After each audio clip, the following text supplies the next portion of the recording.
With testing in Bahrain, the season officially begins, providing us with the first real opportunity to observe the new cars and any updates compared to their launch versions.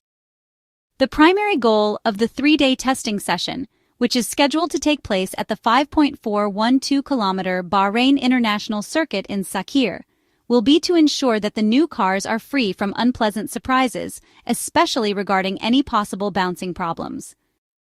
In a 2025 Formula One championship, where the competitive order is expected to be extremely tight based on what we have seen in the final stages of the previous campaign, drivability will be the key quality distinguishing a competitive project from a failed one. Attention should also be given to tire work, as the new Pirelli compounds make their debut on one of the most abrasive tracks of the year. The biggest unknown for a team at the start of a new season is whether the progress made with the new car is greater or lesser than that of its main rivals. However, the 2025 Formula One Championship will not be decided by absolute figures in aerodynamic load and efficiency, as teams' designs have now reached saturation and are converging towards similar performance levels. Therefore, it is pointless to focus too much on the competition. Instead, teams should concentrate on their own overall package, aware that balance and ease of driving make the real difference.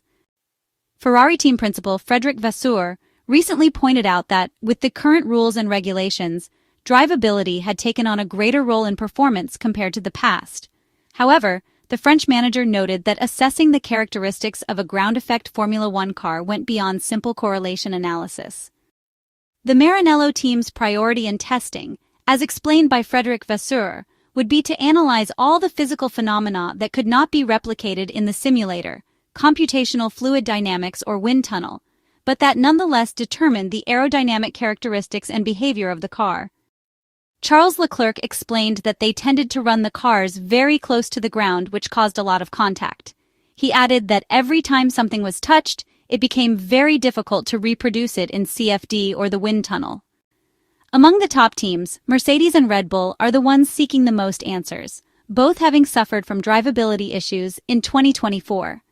The Brackley team will need to verify that the new W16 is less sensitive to temperature and setup changes, but most importantly, that it no longer experiences inexplicable bouncing episodes.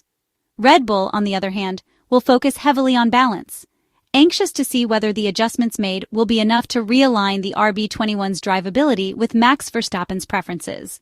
There are high expectations for the preseason testing session, and of course especially for the start of the upcoming F1 championship. Ferrari and McLaren were the strongest teams in the final third of last season, with all the conditions in place to remain key contenders on the grid. Both teams are starting from designs that were already very solid in terms of drivability, focusing primarily on increasing absolute performance. The SF25 and MCL39 are aerodynamic evolutions, designed to work similarly to their predecessors. However, achieving this is not a given, considering the mechanical changes implemented. Much has been said about Ferrari's switch to the pull rod suspension system, but McLaren has also taken its suspension design to the extreme, shifting the balance between aerodynamics and mechanics further in favor of the former. If it is true that drivability will be the main factor, a central theme will be Lewis Hamilton's adaptation to the Ferrari. The English driver faces a car concept that is deeply different from the Mercedes he was used to, dealing with aerodynamics and suspension behavior that are unlike those of his previous car. There will also be a need to refine the harmony with the Ferrari power unit, which differs in power delivery, vibrations, and engine braking from the characteristics of Mercedes engines. Lewis Hamilton's adaptation path is one that can also apply to the many drivers who have changed teams, as well as the debutantes, including Kimi Antonelli. Among the phenomena that cannot be replicated in the factory and can only be tested on track, bouncing is one of the most well-known. McLaren has been practically free from it since 2022, while Ferrari struggled with it again last season. The Maranello team is optimistic about having understood its origin, to the point of solving the issue with the package introduced last year in the Italian Grand Prix at the Monza circuit. It is likely that in Bahrain, Ferrari will test extreme setups to avoid any risk of encountering the phenomenon again. The Sakhir circuit is one of the best to reveal potential bouncing problems, with its uneven asphalt and a couple of high-speed corners. Mercedes was another team affected by bouncing in 2024, and in Bahrain, they will test its resolution with the new car. One might think that Red Bull is unaffected by the issue, as they have been free of it for the last 3 years. However, the RB21 aims to run lower than its predecessors in search of that extra aerodynamic load needed to compete with Ferrari and McLaren. As the distance to the asphalt decreases, the risk of unexpected bouncing increases, becoming another check on the test agenda for the Milton Keynes team. In a grid where the gaps are now minimal, properly managing the tires will be one of the variables that will make the biggest difference. In Bahrain, the teams will get to know the new Pirellis, already tested in 2024, which have been updated both in terms of compound and casing, with improved resistance to graining. As highlighted by Loic Serra, Ferrari's technical director and tire expert, tire management is an ongoing task, continuously learning the characteristics and requirements of the tires to then translate this into adjustments to setup and driving style.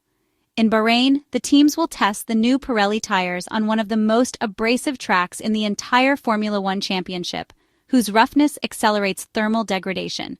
The track, full of corners and traction zones, is an excellent testing ground for rear tire management, a crucial test for Mercedes, for whom rear-end overheating was a critical issue in 2024. However, the Sakhir circuit presents characteristics opposite to those of the Albert Park Circuit Melbourne, where the smooth track surface, fast corners, and low downforce configuration will shift attention to the graining of the front tires. This serves as an additional reminder that what emerges at the end of testing will only be an incomplete picture of the actual performance levels. Formula One, drivers and teams are expected to enjoy good conditions for preseason testing this week in Bahrain at the Sakhir circuit, according to current weather forecasts. The on-track running takes place between Wednesday 26th and Friday the 28th of February, with cars on track between 1000, 14 o'clock, and 15 o'clock to 19 o'clock local time each day, with Bahrain being 3 hours ahead of the UK. It means there is a total of 24 hours of running for teams, with each driver getting 12 hours on track, with it being up to the teams how to divide this time between their drivers. The weather forecast for the Bahrain International Circuit looks pretty settled across the 3 days, with temperatures expected to be around the 15-18 degrees Celsius mark, with Friday set to be the hottest day at 18 degrees Celsius, according to the latest weather forecast. There is a low risk of rain for the running, with steady winds throughout the test, blowing in from the northwest and north-northwest of about 15-20 miles per hour. Wind from this direction corresponds to a headwind under braking for Turn 1, but crucially a crosswind down the hill from Turn 4 and all the way to the tight left-hander of Turn 10. Friday is expected to feature the biggest gusts with speeds of up to 30 miles per hour expected.